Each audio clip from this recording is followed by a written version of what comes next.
बाघ ने जब गुफा में प्रवेश किया तो बहुत अंधेरा था। उसने बाघिन के बच्चे को सिंह का बच्चा समझकर मार डाला। उसके बाद जब वह बाहर गया तो एक बहुत बड़े जंगल का राजा सिंह था। वह जंगल का राजपाट बहुत अच्छे तरीके से संभालता था।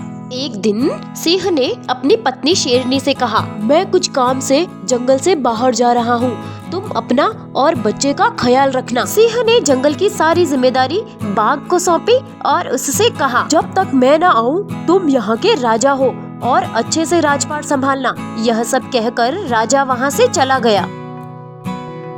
बाघ ने राजा शेर के जाने के बाद पूरा जंगल बहुत ही अच्छे से जिम्मेदारी के साथ संभाला। महारानी शेरनी भी कुछ दिनों तक बहुत अकेली हो गई, लेकिन उसने अपने बच्चे की पूरी जिम्मेदारी संभाली।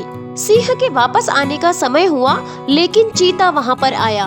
उसने बाघ और सभी जानवरों को यह खबर दी कि राजा शेर मृत्यु को प्राप्त हो चुके हैं। इससे सभी जानवरों को बहुत बुरा लगा। चीता महारानी शेरनी के पास आया, जो कि बहुत बेसब्री से शेर का इंतजार कर रही थी। जब चीते ने कहा कि महाराजा शेर इस दुनिया में नहीं रहे हैं, इससे रानी को गहरा आघात लगा और वह बहुत दुखी हो गई। महारानी शेरनी का पुत्र बहुत छोटा था, अतः सभी जानवरों ने मिलकर बाघ को महाराजा के रूप में नियुक्त कर दिया। रानी की हालत दिन प्रतिदिन बिगड़ती ही जा रही थी। एक दिन उसने अपनी दासी बाघिन से कहा, देखो बाघिन, मेरी मृत्यु निकट है। मेरा पुत्र आज से तुम्हारे भरोसे है। तुम इसकी दाई माता हो, इसे अपना पुत्र समझकर पालना। मुझे वचन दो कि तुम इसे सावधानी से पालोगी। शेरनी की बात को सुनकर बाघिन ने कहा, मैं वादा करती हूँ, मैं अपने प्राणों की बाजी लगाकर भी आपके पुत्र की रक्षा करूँगी। इतना कहकर रानी स्वर्ग सिधार गई। बाघिन शेरनी के पुत्र का पालन पोषण अपने ही पुत्र की भांति करने लगी। एक बार एक भेड़िया बाघ के पास आया और बाघ से कहा, सिंह का बेटा बड़ा होने के बाद वह महाराजा बन जाएगा। उसकी बात को सुनकर बाघ ने सोचा कि सिंह का पुत्र अगर राजा बन गया तो मुझे फिर से सामान्य जानवर की तरह जीना पड़ेगा। बाघ ने सिंह के पुत्र को रास्ते से हटाने का निर्णय लिया। भेड़िए और बाघ की वार्तालाप विश्वस्त घोड़े ने सुन ली। उसने तुरंत इस बात की खबर बाघिन को दी। आने वाली मुसीबत को सुनकर बाघिन घोड़े के साथ दौड़ पड़ी। वह तुरंत गुफा में गई और अपने दोनों पुत्रों को देखते हुए उसने घोड़े से कहा, बाघ इसे कहीं से भी ढूंढकर मार देगा, तुम जल्दी से इसे जंगल से दूर ले जाओ। घोड़ा तुरंत सिंह के पुत्र को लेकर वहाँ से भाग जाता है।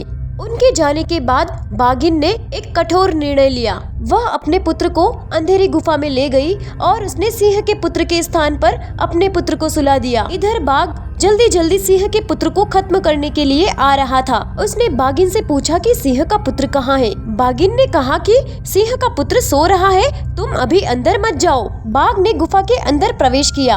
गुफा के अंदर बहुत अंधेरा था, उसे कुछ भी दिखाई नहीं दे रहा था। बाघिन के बच्चे को सोता देखकर बाघ को लगा कि यही सिंह का पुत्र है। उसने जोर से प्रहार किया और बाघिन के पुत्र को मार डाला। बाघिन को जब पता चला कि उसका पुत्र मर चुका है तो वह सदमे में आकर मूर्छित हो गई। तो बच्चों, यह बाघिन कोई और नहीं, हमारे मेवाड़ की एक धाय माँ पन्ना धाय थी, जिसने हकीकत में अपने पुत्र का बलिदान दिया था। ऐसी माँ को हम सभी दिल से प्रणाम करते हैं। कहानी अगर आपको पसंद आई हो तो प्लीज लाइक और सब्सक्राइब जरूर कर देना।